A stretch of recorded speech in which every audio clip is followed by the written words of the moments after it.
Hello, everyone. So this is an update of the current financial outlook according to Vedic Astrology.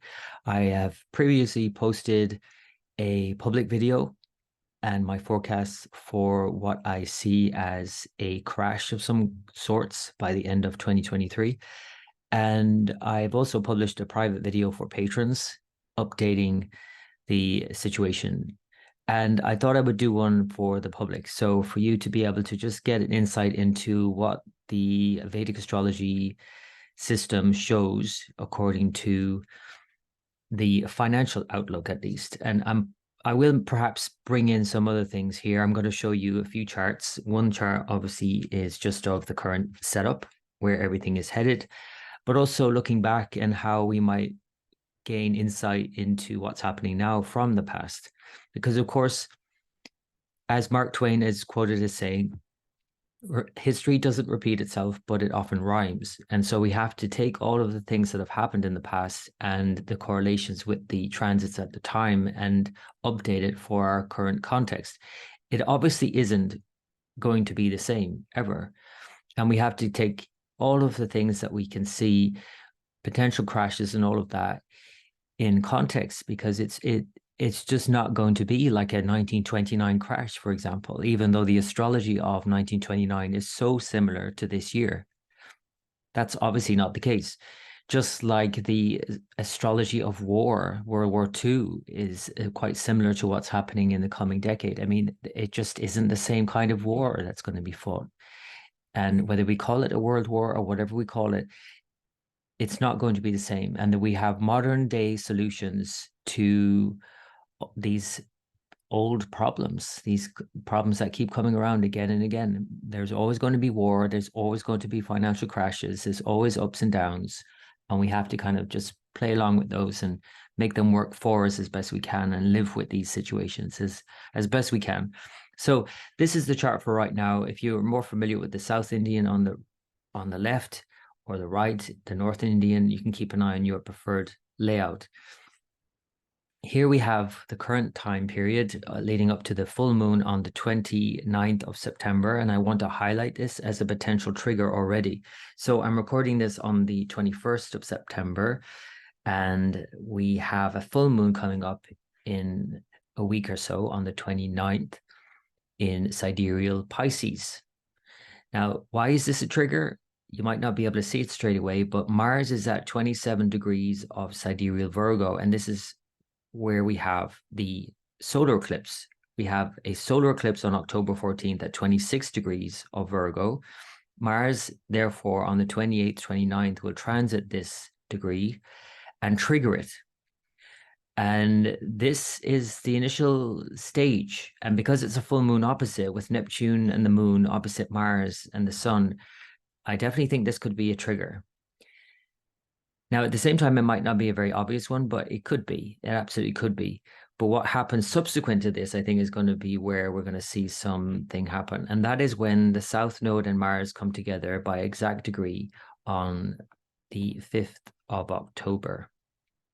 Now, in the previous video, I went on about this. So I'm not going to repeat it here, but basically, historically, this has shown crash after crash after crash. And housing crashes is not an unusual one because Mars and Ketu both relate to housing. And I'm not going to go into the ins and outs of why that is astrologically in the Vedic system, but that's just take my word for it. And of course, we are seeing that happen already in China. And I'm going to show you the Chinese chart and why that is in relation to the housing situation with China. And I'm also going to show you the chart for the US and how that relates more to the debt ceiling. And these are the issues of our current era, right? But this is a trigger here on the 5th of October. So there are some mitigating factors for sure. It's not like, again, 1929, it's not a carbon copy of it, but there are some similarities, and that includes the Mars Ketu. The sun has to move into Libra to really kind of bring a downturn, and then Venus has to move into Virgo, but that is happening subsequent to this in October, November. So let me show you that. So first of all, we have the sun move in by mid-October, as it does every year, and that's in its fall. It's in its debilitation. We've already had the eclipse a few days before, just before the sun moves in on the 14th of October, so at 26 degrees of Virgo, and then it moves into Libra. And then 2 weeks later, we have the full moon and lunar eclipse on the 28th of October before Venus moves into Virgo in its fall. So it's kind of like one thing after another, really. There are many triggers and potentials here. And I just want to highlight that even though the Mars Ketu is a trigger for a collapse, perhaps, or an adjustment at least, or some volatility in the markets in some way, and also, and or volatility in the world in many other ways, in terms of more explosive events, natural disasters, things that might rock the economy in other ways that we cannot see right now, as people refer to like a black swan event. So that's the Mars Ketu. Opposite Mars Ketu, of course, we have Jupiter and Rahu. Jupiter is retrograde, Rahu. When you put these two together, what is it's essentially showing is this bubble that's been created in AI. And then the markets are basically primarily driven by an AI tech bubble. And there are only about 6 or 7 major companies that are driving this bubble right now. So it's not a housing bubble necessarily, at least elsewhere other than China. China is absolutely experiencing that. But elsewhere, it's more an AI bubble with these tech companies fueling this bubble. That's essentially Rahu and Jupiter. Rahu and Jupiter is essentially another way of saying artificial intelligence, AI. Rahu is the artificial, Jupiter is the intelligence. So this AI bubble in Aries has been building and building and building. And when you have a bubble, all it takes is some disaster, something or other coming along to burst that bubble. And that's Mars and Ketu in the opposite sign by October. The one good thing about this and a mitigating factor, I would say, is that Saturn is in Aquarius and aspecting Aries, and then will subsequently aspect Mars when it moves into Scorpio by the end of the year in November, December. Now, that is actually, I think, a mitigating factor because Saturn will kind of keep things in check, but it also could be the reason for the issue because Saturn is like regulation. Saturn is like restriction. Saturn's aspect to Aries and the AI bubble that's been created, though potentially stopping it from getting out of hand and leading to a more severe crash, is also probably going to create a problem as in terms of regulation, like restriction on AI. And then when you couple that with the potential, black swan event or, a natural disaster, whatever it is, then it could lead to a major crash basically in the current AI bubble. So that's one potential, but that's only just one of many potentials that I'm going to show you more. So I want to show you first, though, what happens subsequent to all of this, and that's when Venus moves into Virgo, because what's going to happen at the end of November is very interesting indeed. And interesting is not a good word in terms of astrological analysis for sure. So what we're seeing is basically Venus move into Virgo, its sign of fall. Its the degree of debilitation is 27 degrees of Virgo, where it conjoins almost by exact degree with the South Node Ketu. And this is where the eclipse occurs in October. So this is another trigger for this eclipse. And as that's happening, the ruler of Virgo, which although was strong initially during the eclipse itself in October, is then going into Scorpio and across into Sagittarius. And then in December goes back into Scorpio retrograde. And then in the new year goes back into Sagittarius, back and forth between Scorpio, Sagittarius.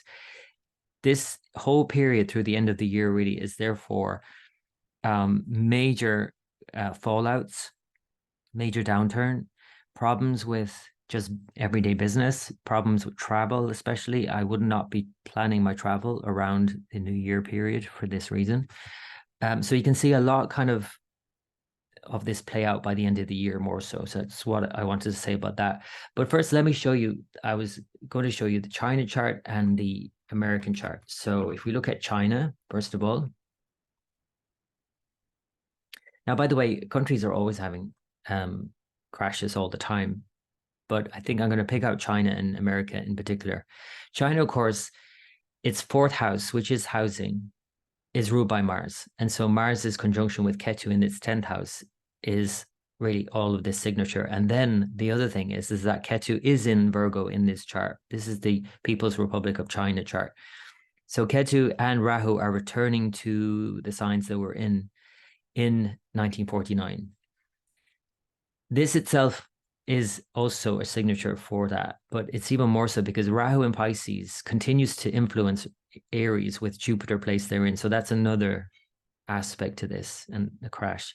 Ketu in Virgo is another because Ketu removes things, and Virgo is about everyday sort of practicalities and business and trade and travel and all of these things and work. And so we're likely to see a major fallout here for China, again, in relation to the housing situation.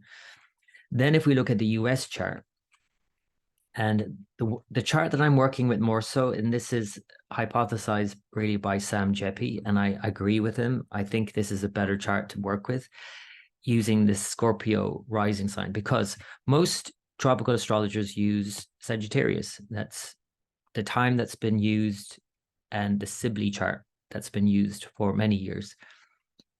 But a lot of Vedic astrologers have been using Sagittarius. But if you actually, use the correct time, and that's what has been proposed by Sam Jeppy, it obviously therefore goes back to Scorpio because we're talking about the sidereal zodiac. So Scorpio, when you look at it, actually fits better when you look at the events that's been happening, and more especially if we look at the more immediate time frame, and that is the debt ceiling. So where is all of this happening in terms of the bubble? It's happening in Aries. It's the sixth house for Scorpio. So essentially, they've raised the debt ceiling again and again, and that's what's creating and likely going to create some sort of crash situation as well for the US. If you combine that with what's happening in China, I mean, I don't really know the ins and outs of the economy and how it all works. It's all very complicated, but the astrology is quite straightforward in this respect, that it's likely going to be because of the debt issue in the US. So that's the US chart. Let's go back to where everything is right now. And let's just say that I think that we're about to head into we're on the cusp of it, and it might not seem to you like anything's up, but if you were to read reports coming out of China right now, it's slowly trickling out about what's happening there. And it's because they're such an insular nation, it isn't on headline news, but we are seeing it slowly trickle out that there's some problems. And that could therefore lead to what is essentially the reason why we have any crash in the first place, and that is panic.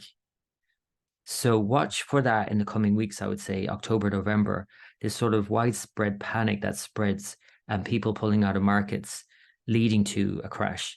Now, again, hopefully, I'll leave this on a more positive note.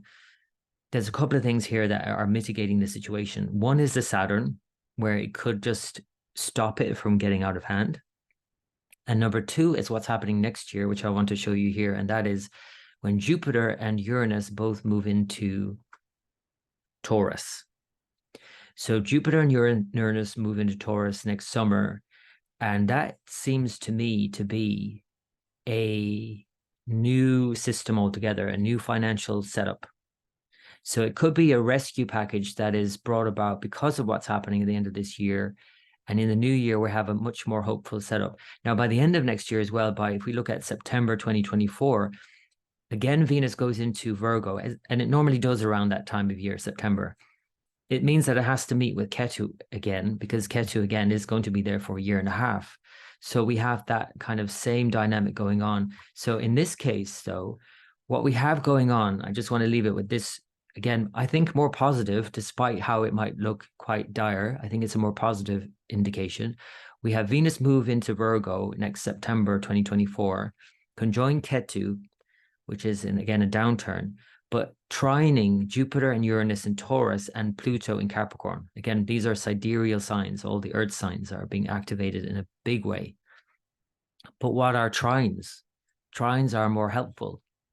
Instead of the usual sort of last few years thing with the square of Pluto and Uranus, Aries, Capricorn, and this sort of conflict between these two signs, Aries about freedom, Capricorn about a dismantling system, collapsing literally around us and wanting our freedoms, and all of the impositions and lockdowns and all of that happened since 2020. Now we have Uranus move into Taurus, trining Pluto. And then when Venus trines them, though debilitated and conjunct Ketu, that's almost like the collapse of the old system in a more obvious way, I would say. It's almost like the aftershock after an earthquake. The initial earthquake, perhaps at the end of 2023, then the aftershock's actually creating more problems than the earthquake itself as you try and rescue the situation and try and build back up. And then it all collapses again. But the positive spin on all of this, of course, is that new systems can come online a lot more easily with much more ease. Uranus trining Pluto in the Earth signs, Jupiter conjunct Uranus in Taurus, a new setup altogether, potentially like a new digital currency, whether it's a centralized digital currency and all of that, who knows? Or it's just maybe just further rolled out and just implemented more widespread. Whatever it is, I just do feel more hopeful about next year than would otherwise um, be the case. If I just looked at this year, I'd be quite sort of pessimistic about the future. I do think we're going to have some major fallouts, don't get me wrong, but I just feel like there's a lot more in this astrology that feels more hopeful. There is also, by the way, by 2025, 26, more hope, but that is coming on the tail end of major uprisings and revolutions, even. And that is a lot to do with the Rahu and Ketu transits. Rahu in Pisces, Ketu in Virgo. And then as soon as Jupiter makes it to Cancer by mid-month or mid-decade, 2025, 2026, I think that's really where we're going to see the major changes going on, not just in the economy, but then also in society, in societies around the world. You know, obviously it's not going to happen in every country, but it's going to be a major theme that is going to play out in more obvious ways by then. So it's kind of more hopeful. And in a way, for anybody to have a revolution, for countries, for people to take to the streets and make changes, demand changes, and to force changes, you have to be hopeful. You have to be hopeful that something will change by your actions. And I do think that's what's going to happen. And it may be that it has to get so bad that before it gets better. And that's, I guess, the hope that whatever's happening in the next few months, folks, just stay hopeful. I would say that things are turning around by mid-decade. Okay, that's a lot I've thrown at you, so I'll just leave it there for now. If you have any comments, any questions, please feel free to post below. Let's see how it all pans out over the next few weeks and months and years. And I hope that's been helpful. And until next time.